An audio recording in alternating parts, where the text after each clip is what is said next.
cop coming in and shining a flashlight around, so the light must have been off. I got nightmares in my head, I fear.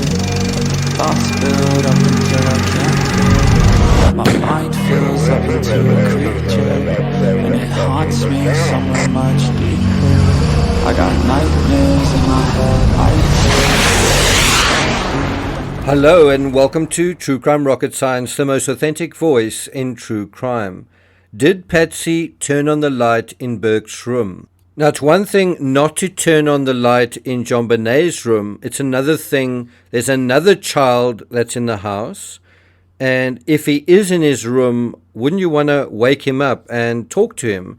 Because it turns out Burke was awake. Burke was the last one awake in that house that we know of. Through his own statements, after being put to bed, he went back downstairs to, in his own words, assemble a toy. What did he see? What did he hear? And of all the occupants in the house, I would say Burke Ramsey, because his room was where it was in the best position to hear JONBENET scream. And did you know that Burke Ramsey's room, Burke Ramsey's bedroom, is effectively directly over the room in which the wine cellar is found in the basement? And if Burke from his bedroom could hear his mother speaking on the phone in the kitchen, well then surely he could hear a scream coming from directly below in the basement, a scream that even the neighbor across the road heard. Regardless, you would want to ask this little boy what he knows, if he knows anything, given the little girl in the house is gone. And to begin that process, you would likely turn on the light in the little boy's bedroom. Now, think about this in a totally different way. Think about the police arrive at the scene. Are they going to arrive and the lounge is going to be in darkness? The kitchen's going to be in darkness. Oh, there's a ransom note on the floor, but it's, we'll leave the light off. In order to investigate something, you are trying to shine a light on the evidence and bring it and expose it, right? And in a lot of the dramatizations, you see police officers walking through the Ramsey house with flashlights. And if we go to Detective James Kolar's account in Foreign Faction, he writes, during his inspection of the second floor, Reichenbach observed that the door to Burke's bedroom was open, but the lights were off. He moved quietly into the room. Burke appeared to be asleep beneath the covers of his bed. Reichenbach closed the door nearly all the way to prevent the noise from the stairs from awakening the boy. There's no mention here about a flashlight, but the officer did come into the room with a flashlight. Did she turn on the light when she came in? I don't remember. To be fair, though, if you're going to criticize Patsy for not turning on the light, well, the officer doesn't do that either, although he at least does shine a flashlight in the room. Did you know, though, that John apparently told Dr. Phil that he used the flashlight late at night to put Burke to bed? But before we get to that, if you haven't subscribed to the channel, please do. If you find this analysis worthwhile, please hit the thanks button and let's get started. So let me reiterate that. Did you know that John told Dr. Phil that he used the flashlight late at night to put Burke to bed? So think about it. If outsiders saw lights flashing inside the house late at night, it wasn't an intruder, it was John. And so what this seems to confirm, in a sense, is if you had imagined that someone was watching the outside of the Ramsey house at night, you might have seen flashlights at a certain point, but that was just John putting Burke to bed. Although neither John nor Patsy seemed to question Burke about his sister, 20 years after the fact, Dr. Phil does.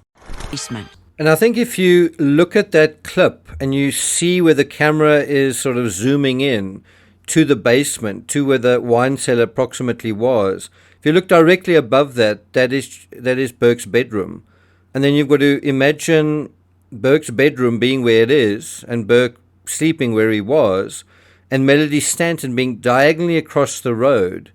And then just ask yourself, which room, which house, which individual is closer to the source of that scream? Now, I actually don't believe the scream came from the basement. I believe it came from the same level that Burke Ramsey was sleeping on, which is the same level of JONBENET's bedroom. The thing that's interesting is Burke himself doesn't turn on the light in his room. Now, bear in mind, that morning, they were supposed to all go on a trip to Michigan. And in fact, they were supposed to leave half an hour from around about that point.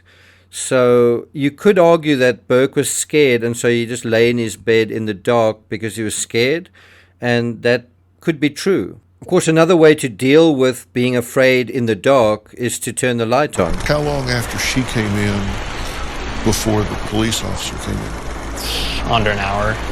Now, you've also got to imagine the cruiser arriving. Are the lights on?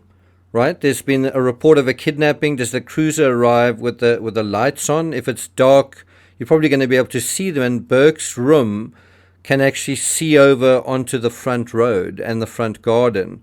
Would he not have noticed those lights? And how long would you lie in your room with the lights off, knowing that your parents are up and that the police are in your home? And just a very innocent question, wouldn't Burke want to know where his sister is and want to know from her what is going on? And think about this from a child psychology perspective. We're about to go on holiday. I want to go on holiday. Are we going on holiday? Are we going to get into an aeroplane? This is quite exciting for a little boy, and then fly somewhere else. And this is going to be the beginning of... So we are 8 minutes in, and if we don't get to the flashlight now, I think many of the viewers will leave before we deal with it, so let's deal with it now. So John told Dr. Phil that he used the flashlight late at night to put Burke to bed, right? And so this is the transcript, Dr. Phil. And I think your dad had said he used the flashlight that night to put you to bed, and then you snuck downstairs to play. Burke: yeah, I had some toy that I wanted to put together. I remember being downstairs after everyone was kind of in bed and wanting to get this thing out.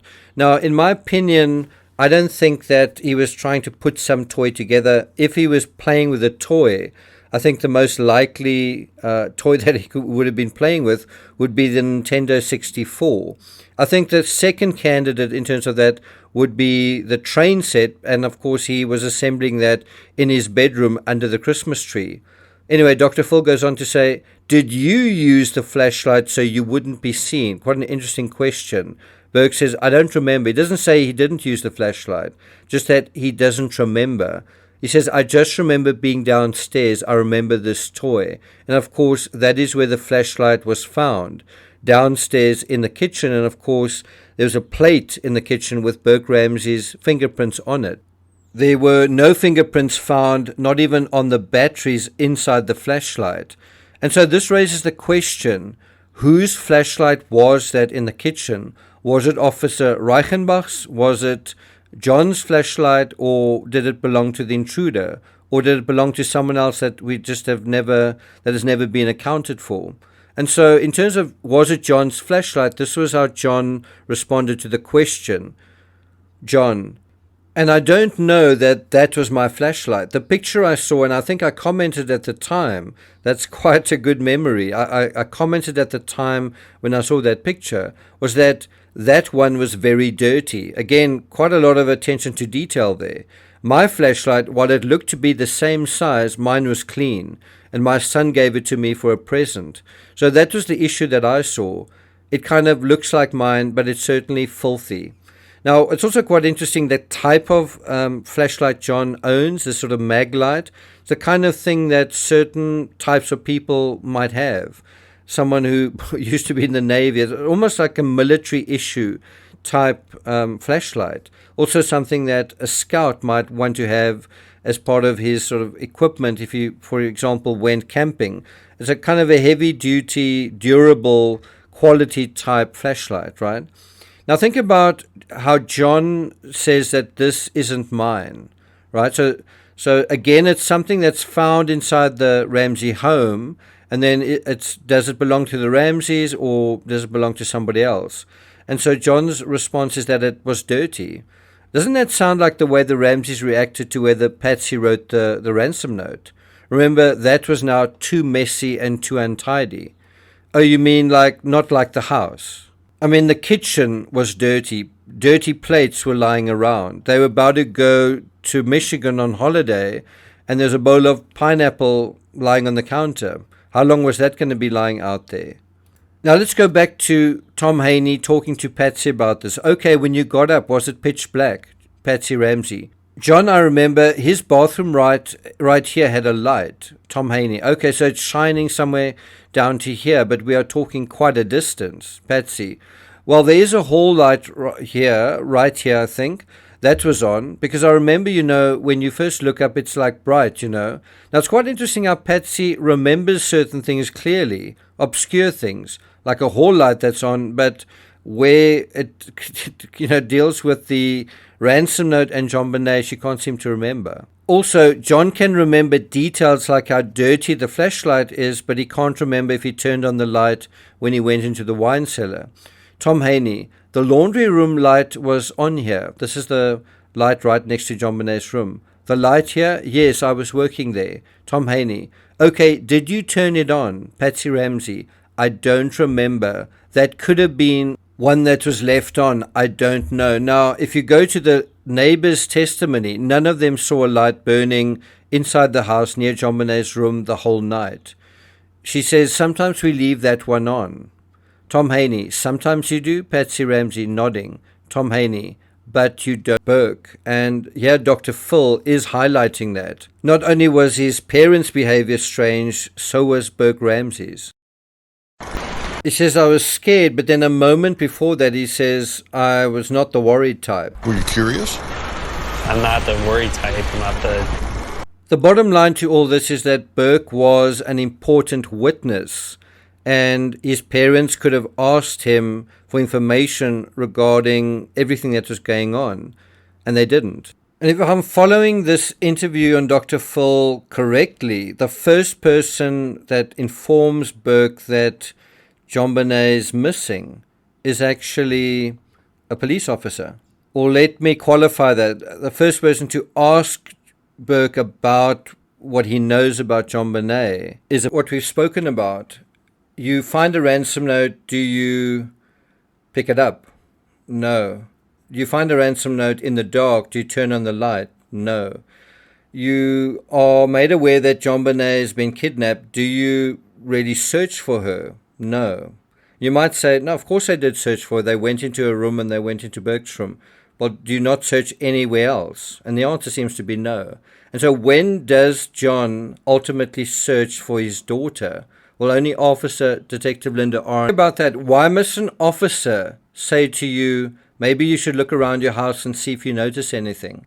Does he mention when he's asked that question? Well, there's a flashlight on the kitchen counter. It's quite dirty. I don't recognize it. Does he mention, even before doing the search, by the way, you know what? I noticed a broken window and an open broken window downstairs in the basement.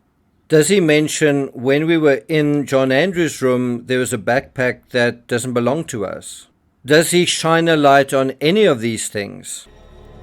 Food for thought. I'm not going to take it further than that. We'll deal with part 5, the last analysis on this particular subject matter of the light, in terms of this question, did John turn on the light in the wine cellar before he saw JONBENET? What do you think? Also, let me know in the comments, do you think that flashlight in the kitchen was John's, the police officer Reichenbach's, the intruder's, or someone else's? Thank you for listening this far, and I'll see you guys next time.